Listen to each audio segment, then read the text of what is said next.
हुए। इतनी कुर्बानी तो एक साथ जलियांवाला बाग में अंग्रेजों ने भी नहीं ली थी जितना इस सरकार ने किसानों की कुर्बानी ली है। तुझको कितनों का लहू चाहिए अर्ज़े वतन, कितनी आहों से कलेजा तेरा ठंडा होगा। यह किसान विरोधी सरकार है, यह नौजवान विरोधी सरकार है। पिछली बार आपको याद होगा जब महागठबंधन की सरकार थी तो किस तरह युवाओं को नौकरी देने का काम किया था बिहार की महागठबंधन की सरकार ने। अगर बिहार का युवा चाहता है कि फिर से नौकरी आपको मिले, किसान चाहता है कि उसके सम्मान की राशि उसे मिले, किसान चाहता है कि उसके कर्जे माफ किए जाएं, तो एक बात याद रखना, अगर इनकी सरकार बनी तो अंबानी और अडानी के कर्जे माफ होंगे, अगर आपकी सरकार बनी तो किसानों के कर्जे माफ होंगे, मजदूरों के कर्जे माफ होंगे, गरीबों के कर्जे माफ होंगे। हेलो गाइस, अस्सलाम वालेकुम। मैं मोहम्मद आदिल लेकर आया हूं फिर से इमरान प्रतापगढ़ी का वायरल वीडियो, जो कि संविधान सम्मेलन को लेकर के इमरान प्रतापगढ़ी जी इस रैली को संबोधित कर रहे हैं। तो हम चाहते हैं ये वीडियो आप लोग भी देखें। इसमें इंडिया गठबंधन पूरा एकजुट टीम है। तो इसी में इमरान प्रतापगढ़ी ने शायराना अंदाज में ये कहा है कि जुल्म करती है जवानी भी नहीं मांगोगे, खून में अपने रवानी भी नहीं मांगोगे, मेरे मिट्टी के धरोंदों को पर बरसने वालों मैं जो गरजूंगा तो पानी भी नहीं मांगोगे। तो इसी में लेकर के आपत्तियां उठाई है और नीतीश कुमार को भी घेरा है। और इसी में इमरान प्रतापगढ़ी जी ने पूरे आरएसएस को और बीजेपी को भी बहुत कायदे से, बहुत ही अच्छे तरीके से घेरा है, जबरदस्त भाषण दिया है। तो हम चाहते हैं ये वीडियो आप लोग भी देखें। तो चलते हैं दोस्तों फिर वीडियो की तरफ। मेरे भाई, यहां बड़ी तादाद में बुजुर्ग बैठे हैं, नौजवान साथी बैठे हैं, माएं बहनें बैठी हैं। महान बादशाह सिकंदर ने जब यूनान जीता ना, यूनान को जब फतेह किया तो जीत का जश्न मनाने के लिए शहर की सड़कों पर निकला। तो उसने देखा कि पूरा शहर तो जश्न मना रहा है, लेकिन एक फकीर आदमी सड़क के किनारे बेखबर होकर के सारे शोरगुल से चुपचाप सो रहा है। सिकंदर को गुस्सा आया। सिकंदर अपने घोड़े से उतर के उस सोते हुए फकीर के पास गया और गुस्से में उसे जोर की एक लात मारी और लात मार के कहा कि क्यों रे फकीर, मैंने शहर जीत लिया, यूनान फतेह कर लिया, लोग मेरे साथ जश्न मना रहे हैं और तू सो रहा है। उस फकीर ने उनींदी आंखों से सिकंदर की तरफ देखा और देख करके कहा कि शहर फतेह करना, शहर जीतना बादशाहों का काम है, लेकिन लात मारना गधे का काम है। लात तो हमको आपको भी मारी जा रही है ना पिछले कुछ वर्षों से। कभी महंगाई की लात पड़ रही है, कभी नोटबंदी की लात पड़ रही है, कभी जीएसटी की लात पड़ रही है, लेकिन हम हैं कि सोए हुए हैं, हम आवाज नहीं उठा रहे हैं, हम बोल नहीं रहे हैं। मैं राहुल गांधी का सिपाही हूं, अखिलेश भाई राहुल गांधी के सिपाही हैं, और हम सारे लोग राज्यसभा में, देश की संसद में, सड़क से संसद तक जो लड़ाई लड़ रहे हैं, मल्लिकार्जुन खड़गे जी के निर्देश पर, सोनिया जी के निर्देश पर, प्रियंका जी के निर्देश पर, राहुल जी के निर्देश पर, उनके कंधे से कंधा मिलाकर के जो लड़ाई लड़ रहे हैं, उस लड़ाई में हम तब तक नहीं जीत सकते जब तक आप हमारे साथ नहीं खड़े होंगे।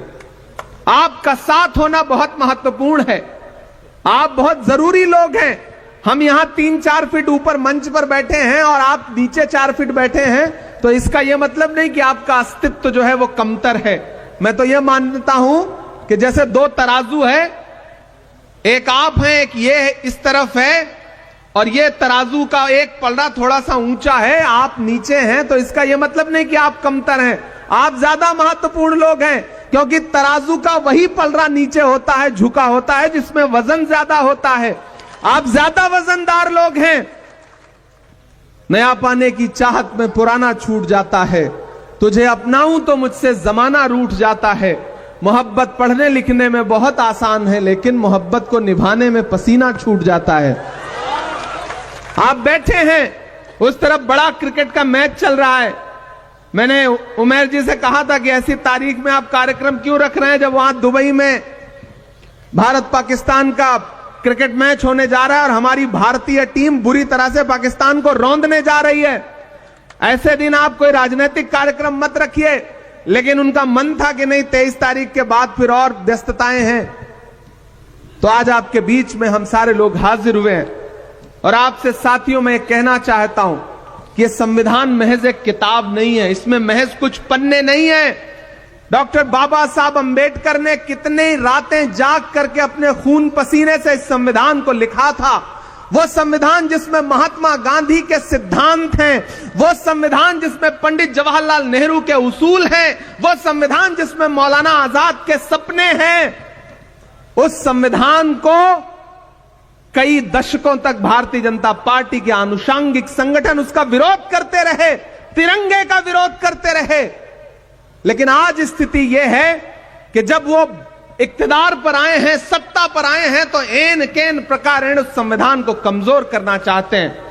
नए नए बिल लाए जा रहे हैं पार्लियामेंट में, जनता के विरोध में सारे काम किए जा रहे हैं और मैंडेट चूंकि उनके पास है। और इन दिनों लोकसभा चुनाव के बाद जो थोड़ा सा नरमी आई थी, हरियाणा और महाराष्ट्र 2 राज्य जीत गए, तो मनोबल इतना बढ़ गया है कि डॉक्टर बाबा साहब अंबेडकर के खिलाफ देश की संसद में ऐसी भाषा का इस्तेमाल कर रहे हैं जो अहंकार में डूबी हुई है।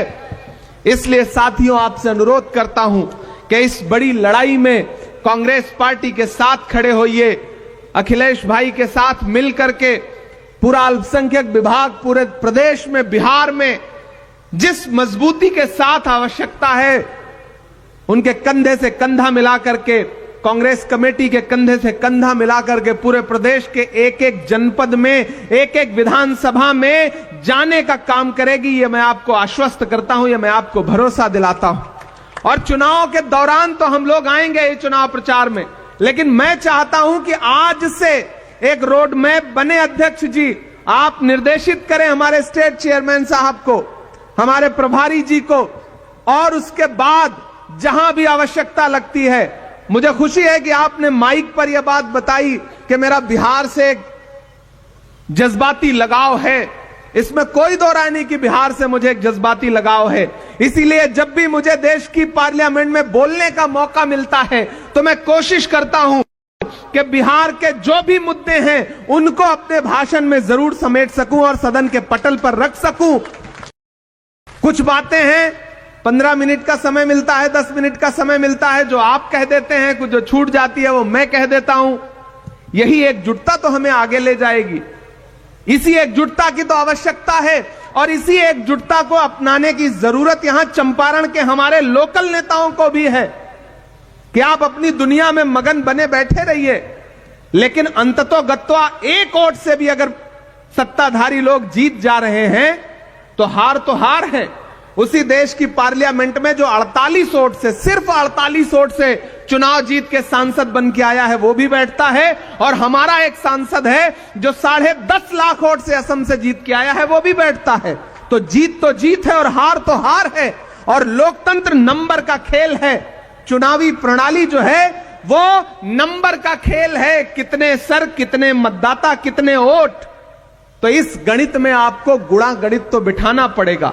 अपना ईगो, अपना जबरदस्ती का जो एक ईगो है उसको किनारे रख करके संगठन कैसे मजबूत हो, इसके लिए हम सारे लोगों को काम करना पड़ेगा। कोई दूध का धुला नहीं है।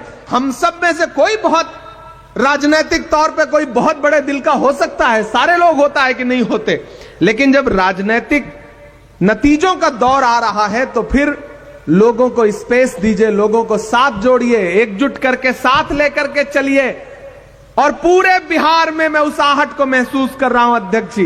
पटना से उतर करके यहां तक आते हुए, यहां मीडिया के साथी मौजूद हैं, कल शाम से लेकर के अब तक जितना मैंने इनसे बात किया है, मैं ये महसूस कर रहा हूं कि बीपीएससी के जो छात्र हैं, नौजवान, पेपर लीक की शिकायत करने के लिए जब सरकार की चौखट पर गए तो उनके पीठ पर जो लाठियां बरसी हैं उसका जख्म अभी सूखा नहीं है। वो तैयार हैं इस बात का बदला लेने के लिए। मैं जिस इलाके में खड़ा हूं यह गन्ना किसानों का इलाका है, और किस तरह से उनकी फसल को बर्बाद किया जा रहा है, किस तरह से उनको न्याय नहीं दिया जा रहा है। यहां का किसान इस बात से नाराज है। कीमत तो बहुत बढ़ गई शहरों में धान की, लेकिन विदा न हो सकी बेटी किसान की। मौका मिला तो लोगों ने कुर्सी के वास्ते, मौका मिला तो लोगों ने कुर्सी के वास्ते तस्वीर ही बिगाड़ दी हिंदुस्तान की। इस देश का किसान और खास तौर से बिहार का किसान आज तक नहीं भूला है कि किस तरह एमएसपी की लीगल गारंटी मांगते हुए 700 जवानों को, किसानों को अपनी शहादत देनी पड़ी। तब सेंटर की सरकार को यह एहसास हुआ कि वो जो कृषि कानून लाए थे वो काले हैं और उनको बदलने के लिए नरेंद्र मोदी जी तैयार हुए। इतनी कुर्बानी तो एक साथ जलियांवाला बाग में अंग्रेजों ने भी नहीं ली थी जितना इस सरकार ने किसानों की कुर्बानी ली है। तुझको कितनों का लहू चाहिए अर्ज़े वतन, कितनी आहों से कलेजा तेरा ठंडा होगा। यह किसान विरोधी सरकार है, यह नौजवान विरोधी सरकार है। पिछली बार आपको याद होगा जब महागठबंधन की सरकार थी तो किस तरह युवाओं को नौकरी देने का काम किया था बिहार की महागठबंधन की सरकार ने। अगर बिहार का युवा चाहता है कि फिर से नौकरी आपको मिले, किसान चाहता है कि उसके सम्मान की राशि उसे मिले, किसान चाहता है कि उसके कर्जे माफ किए जाएं, तो एक बात याद रखना, अगर इनकी सरकार बनी तो अंबानी और अडानी के कर्जे माफ होंगे। अगर आपकी सरकार बनी तो किसानों के कर्जे माफ होंगे, मजदूरों के कर्जे माफ होंगे, गरीबों के कर्जे माफ होंगे। यह बुनियादी अंतर है भाजपा और कांग्रेस की सोच में, यह बुनियादी अंतर है नरेंद्र मोदी जी और राहुल गांधी जी की सोच में। मैं राहुल गांधी जी के साथ चला हूं 4000 किलोमीटर। मैंने देखा है उनके पैर के छाले, मैंने देखा है उस आदमी की मेहनत। उस आदमी ने बस एक नारा लगाया 4000 किलोमीटर चलते हुए कि नफरत छोड़ो, भारत जोड़ो। एक मीडिया के साथी ने मुझसे कहा कि इमरान साहब आपको क्या लगता है भारत जोड़ो यात्रा से देश बदल जाएगा? हमने कहा बिल्कुल बदल जाएगा। जब महात्मा गांधी जी ने अंग्रेजों के खिलाफ भारत छोड़ो आंदोलन शुरू किया था तो उस वक्त भी कोई नहीं मान रहा था कि अंग्रेज देश छोड़कर के अंग्रेजों को जाना पड़ेगा। आज राहुल गांधी जी ने भारत जोड़ो आंदोलन शुरू किया है तो लोग आज भले ना मान रहे हों, लेकिन कुछ दिन में लोगों को यह एहसास होगा कि जैसे भारत छोड़ो आंदोलन से अंग्रेजों को जाना पड़ा था, वैसे ही भारत जोड़ो आंदोलन से आज वाले अंग्रेजों को भी जाना पड़ेगा, सत्ता से उतरना पड़ेगा। और यह काम कांग्रेस पार्टी करके दिखाएगी, क्योंकि हम जानते हैं राहुल गांधी जी की मंशा और उनकी नीयत कितनी साफ सुथरी है। राहुल जी जानते हैं टास्क उन्होंने लंबा लिया है, पहले 4000 किलोमीटर फिर 6700 किलोमीटर, क्योंकि वो जानते हैं इस देश में नफरत कम करना पड़ेगा। जब तक नफरत कम नहीं होगी तब तक भाजपा कम नहीं होगी। भाजपा नफरत फैलाने का हर दिन प्रयास कर रही है संस्थानिक तौर पर और एकजुट प्रयास कर रही है। हमें भी मोहब्बत के लिए एकजुट प्रयास करना पड़ेगा। नरकटियागंज वालों, चिरागों के सफर में दबदबा हो आंधियों का, चिरागों के सफर में दबदबा हो आंधियों का, तो फिर अंजाम जुल्मत के सिवा कुछ भी नहीं होगा। यह दुनिया नफरतों के आखिरी स्टेज पर है, इलाज इसका मोहब्बत के सिवा कुछ भी नहीं होगा। उस मोहब्बत की कोशिश के लिए हम सारे लोग तैयार हैं। आप भी हमारा साथ देने के लिए तैयार रहेंगे। संविधान की एक प्रति उठाइए, अपने अधिकारों के हक के लिए संविधान को न सिर्फ अपने घर की ताकों पर, अपने घर के लाइब्रेरी में सजा के रखिए, बल्कि संविधान को पढ़िए भी। उसके आर्टिकल, उसकी प्रस्तावना, उसके पन्ने जो आपको अधिकार देते हैं, यह शासन, यह प्रशासन, यह तंत्र आपसे उन अधिकारों को छीनने में लगा है। उन अधिकारों के प्रति जागरूक होइए। और ये जो आपके छोटे छोटे घरौंदों को उजाड़ देना चाहते हैं, उनसे कहिए कि जुल्म करती है जवानी भी नहीं मांगोगे, जुल्म करती है जवानी भी नहीं मांगोगे, खून में अपने रवानी भी नहीं मांगोगे। मेरे मिट्टी के घरौंदों पे बरसने वालों, मैं जो गरजूंगा तो पानी भी नहीं मांगोगे। इस देश का आम इंसान अगर जागेगा, बिहार का आम मतदाता अगर जागेगा, तो ये जो दिल्ली को बैसाखी देने वाली सरकार बिहार में बैठी है, वो बैसाखी भी टूटेगी और बिहार में बदलाव भी होगा। यहां महागठबंधन की सरकार बनेगी। हमें तो आजकल नीतीश कुमार जी पे बड़ा, उनके बारे में सोच के अखिलेश भाई बड़ी चिंता भी होती है। मैं कल आया तो मीडिया के साथियों ने एयरपोर्ट पे पूछा कि नीतीश जी के बारे में आप क्या कहेंगे।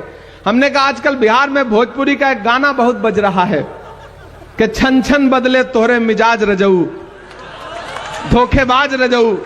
तो मुझे लगता है कि जो साहित्य और संस्कृति है ना, वो समाज का दर्पण होती है।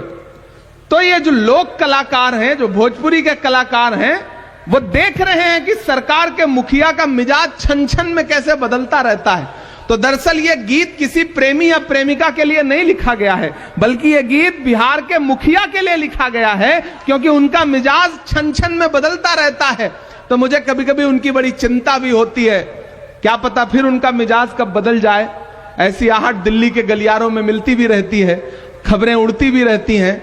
हम उन खबरों का इंतजार करेंगे, लेकिन आपसे इतना कहना चाहते हैं साथियों कि जो संस्थानिक तौर पर अपने एजेंडे को लेकर के भाजपा और आरएसएस के लोग आगे बढ़ रहे हैं, उसका मुकाबला संविधान की किताब से ही किया जा सकता है। जो मुहिम जगाने के लिए राहुल गांधी जी पूरे देश में जा रहे हैं, हम उनके सहयोगी, उनके सिपाही, उनके साथी बनकर के आपके बीच में आए हैं और आपसे ये अनुरोध करते हैं कि इस बड़ी लड़ाई में हमारे साथ खड़े होइए, कांग्रेस पार्टी के साथ खड़े होइए।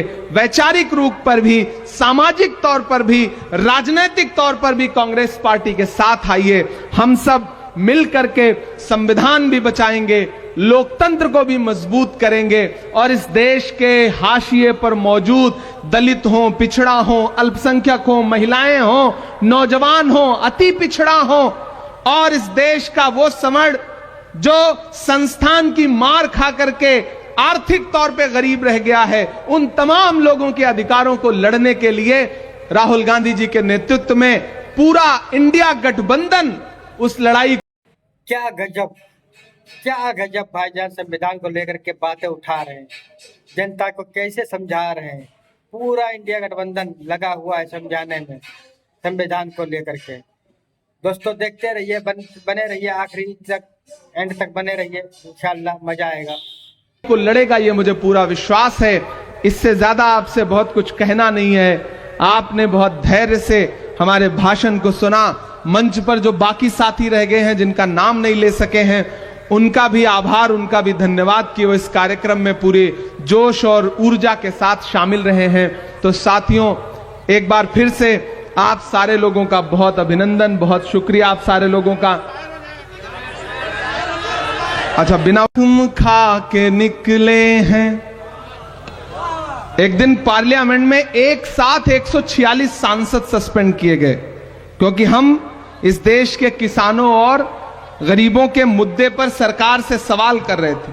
अखिलेश भाई, हम सारे लोग राज्यसभा लोकसभा में 146 सांसद एक साथ सस्पेंड किए गए। तो जब हम बाहर निकले तो परिसर में ही, पार्लियामेंट के परिसर में मीडिया के साथी खड़े थे।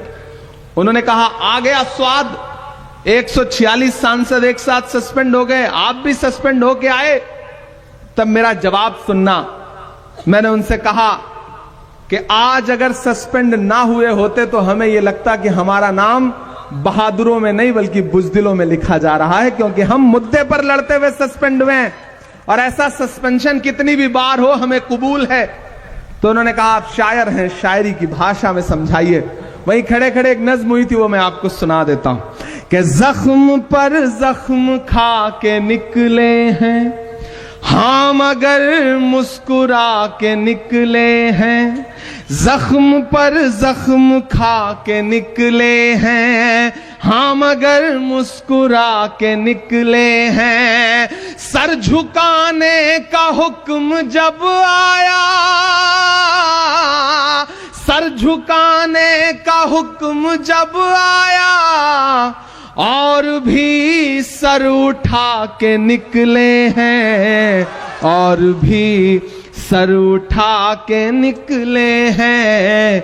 नारे हक लगा के निकले हैं कि हर सितम का जवाब आएगा।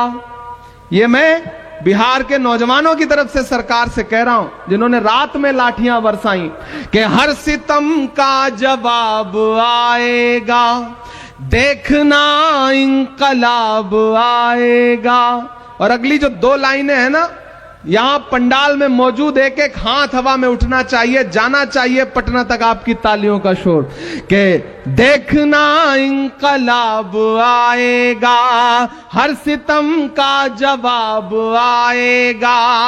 अच्छे दिन का किए थे जो वादा, उनका दिन भी खराब आएगा, उनका दिन भी खराब आएगा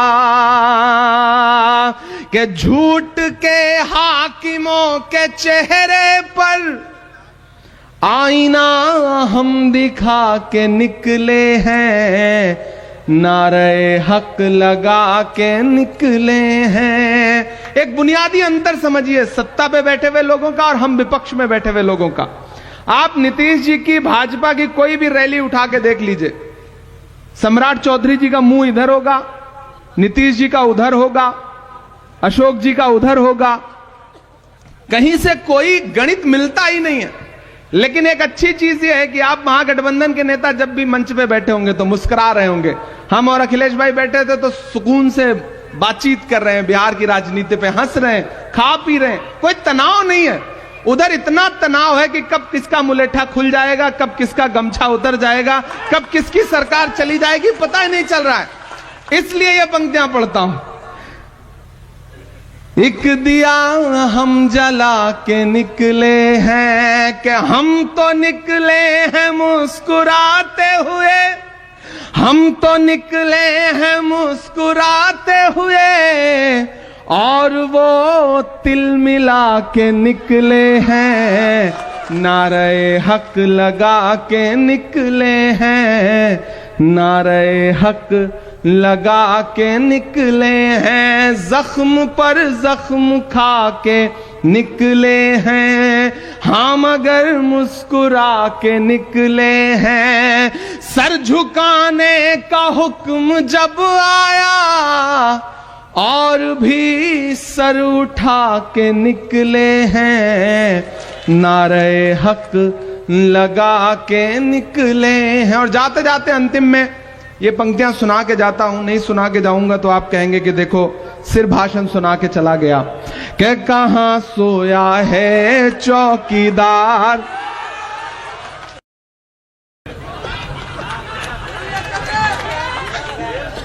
कहां सोया है चौकीदार, कहां सोया है चौकीदार। गैस सिलेंडर की कीमत भी 1000 के पार, कहां सोया है चौकीदार, कहां सोया है चौकीदार।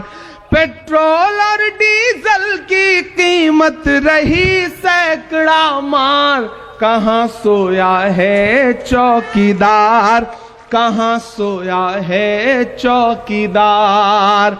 कि चाय बेचने वाला पूरा भारत बेच रहा है, बेच रहा है कि नहीं बेच रहा है? देखिए हम कवियों शायरों को थोड़ी सी लिबर्टी होती है, हम सलीके से अपनी बात कह लेते हैं। आजकल उससे भी खतरा है। पोएट्री, आर्ट, लिटरेचर, कैसे सारी आवाजों को दबाया जा सकता है।